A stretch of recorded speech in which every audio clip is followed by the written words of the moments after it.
the Cantera Cellars, tasting/drinking their Frankenwein, which is their flagship red wine. All right.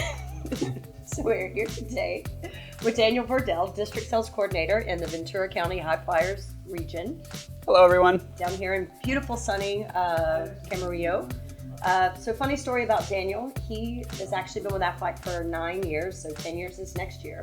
He was in the sales school back in 2007. 2007. I was a worldwide headquarter trainer, and I was actually auditing his sales school. So I can honestly say that I remember Daniel Vordale back when. So thank you so much for taking the time to be with us here today. You're welcome. And thank you for making me successful. It was because of you that I'm here. So yes, thank you. Not because of anything I taught you, but simply my presence in your sales school just made him amazing.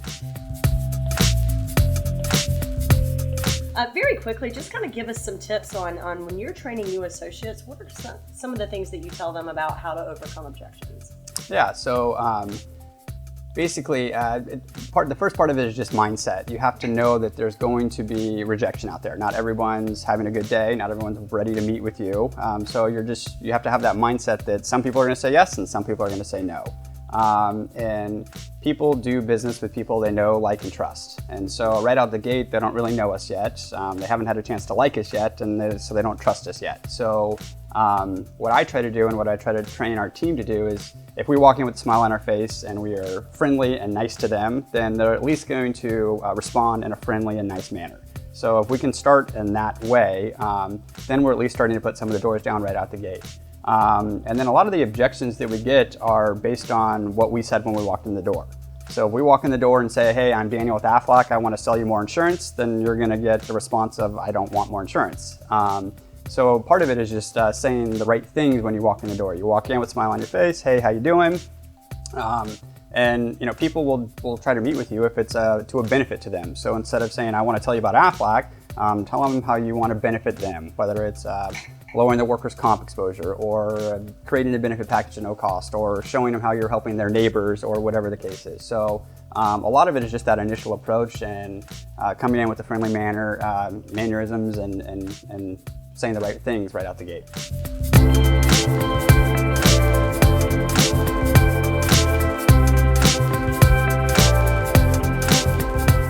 One of the biggest things that we always get from associates is, just everybody's just never interested. Mm-hmm. So basically, and as a former district myself, you go out, you walk in the door with a new associate, the person says, I'm not interested. Okay, thanks so much for your time, and they're out the door, mm-hmm. right? So if you don't mind, I'd really like to just do a role play scenario that you're the associate walking into my business.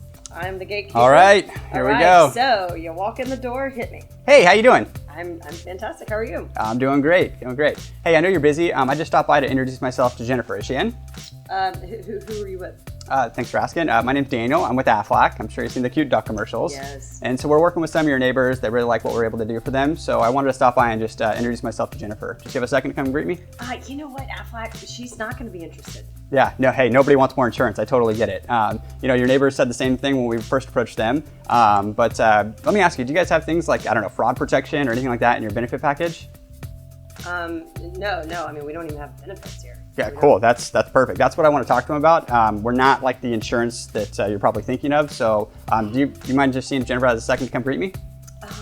Again, I think you're just going to be wasting your time. Okay, well, what's the best way when Jennifer does take appointments? What's the best way to get an appointment with her? Does she ever come out and greet people? Does she like email, phone calls? What's the best way for her? I guess I can just email or something. Email or something. Okay, cool. Do you have a business card? Yeah, sure. Cool. And you know what? She probably gets a lot of emails every day. So just so she can put a name with a face, can you see if she can just come out and say hi to me so at least she knows who I am when I email her? Drop that mic. Boom. We had a mic, you drop it. Right? Boom. It works almost all the time. Almost every time. Yeah. Objections. Okay, so people have objections for different reasons. One, they don't know what this is. That could be one of the objections. So they think we're more insurance. Another reason they have objections is maybe they're just really busy. They have a big project coming up. They have they're getting audited, whatever. We don't never know what's going on with them. So sometimes the first time you walk in isn't the time you're going to get the appointment, and that's why walking in with that positive vibe, that good personality, opens up the opportunity for you to follow up with them several times to get that appointment. So sometimes there's not a perfect answer to get the appointment the first time. But again, people do business with people they know, like, and trust. So if you can start to get them to like you and start to get to know you, then down the road, you will get that appointment. You get objections in different areas. You get objections when you're out prospecting to try to get the appointment from the gatekeeper and then also from the employer. So those are two different types of objections you have to be able to overcome. And then when you're meeting with the actual business owner, you get objections there. One of the hardest objections I've had to overcome and learn to overcome in the business owner presentation is I want to go poll my employees. Business owners or HR representatives always fall back on, hey, I want to go survey my employees or poll my employees. So one of the ways that I've learned to overcome that objection is to bring it up before they bring it up.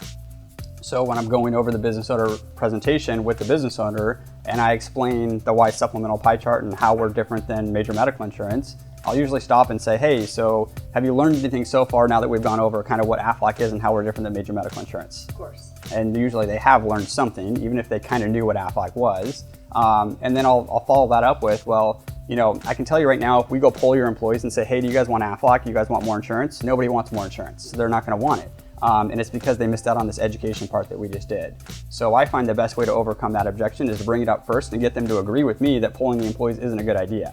So that down the road, if they do pull up, say they want to poll their employees, we've already talked about how that isn't going to work, and it's easier for me to overcome that objection at that point.